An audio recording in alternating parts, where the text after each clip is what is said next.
Everyone, another day, another time for me to do daily self reflection. Today I have been feeling quite tired. This is because last night I went to bed at like 2 a.m. So the whole day I couldn't find enough energy to finish my tasks today. I think this means like I need to be more careful with my sleep hygiene and with my evening routines. So I spent most of the day doing lung measurements. While waiting for them, I read this paper my supervisor sent me like several days ago. Um, and the paper is very interesting, but it made me feel very sad. This is because like they are describing some kind of temperature diamonds from their measurements, and they are like presenting theoretical and experimental explanations for it and how useful it could be in the future. What made me very sad is I think I actually measured that temperature diamonds during my PhD. But because it's not very close with the core of my PhD project, I kind of let it go. I did not spend any time to investigate exactly what it is. But now I find this paper, people who have spent enough time, has done quality work, and that's a very good paper.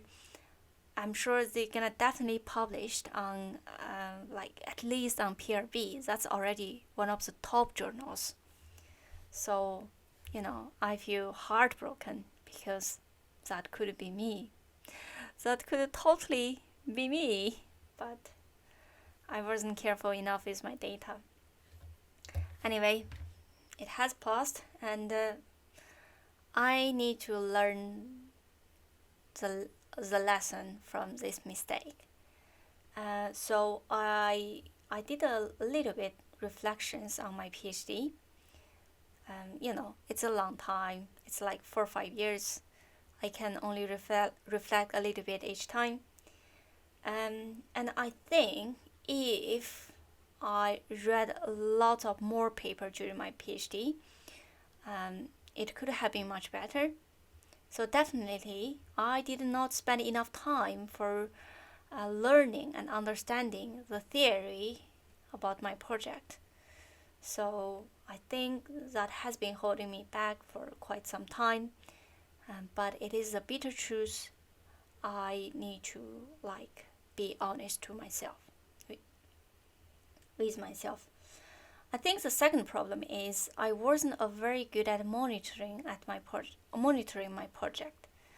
By that I mean like I wasn't very careful, or I wasn't observing enough about what's going on with my project. I mean, what could have what could have I done to make it better, or what was going wrong?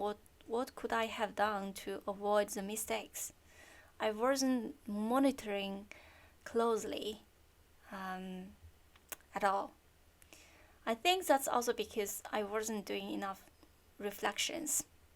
So today, you see, I'm setting this weird channel to stick to daily self reflections, even if it could be boring. The power from reflections can save so much life, like so many lives. I mean, it could save so much time of mine. So the third point is I don't think I was a very good time manager. I think time management is a key to the high productivity and efficiency. Um, I didn't spend enough time to think how to manage my time, how to manage my attention, my emotion. Instead, I just let this low productivity and efficiency make my anxiety worse, make my mental chaos was going wild.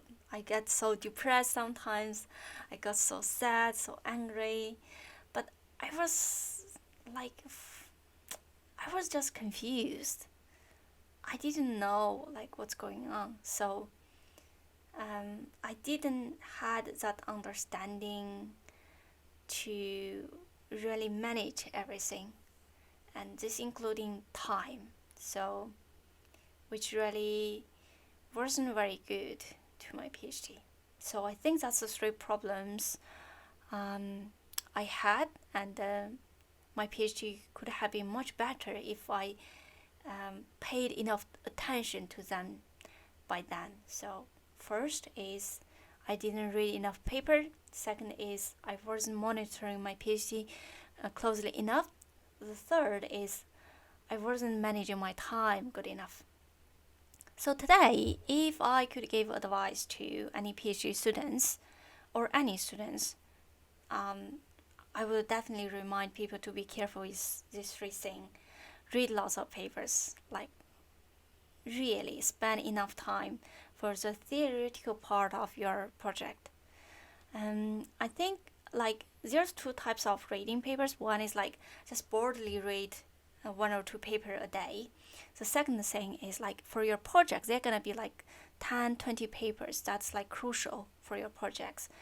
You need to spot those papers out and go back to them very frequently. Just read these key papers to your project again and again. That will definitely like build the foundation for the theoretical understanding of your PhD project, if you know what I mean. And the second thing is like do give yourself time for reflections, and also do give yourself time for relaxing. I think during my PhD, I have been ignoring the power of reflections and the importance of relaxing, of breaks. I have been working very hard. I think that's also very important to spend enough time to work very hard. But also, we cannot ignore the power from like resetting, from refreshing yourself from all those heavy workload. And I think while people doing reflecting, that's also a way for you to reflect. So definitely give yourself time for reflections and relaxing. The third thing is, of course, cherish your time. Okay, good luck everyone. Good night.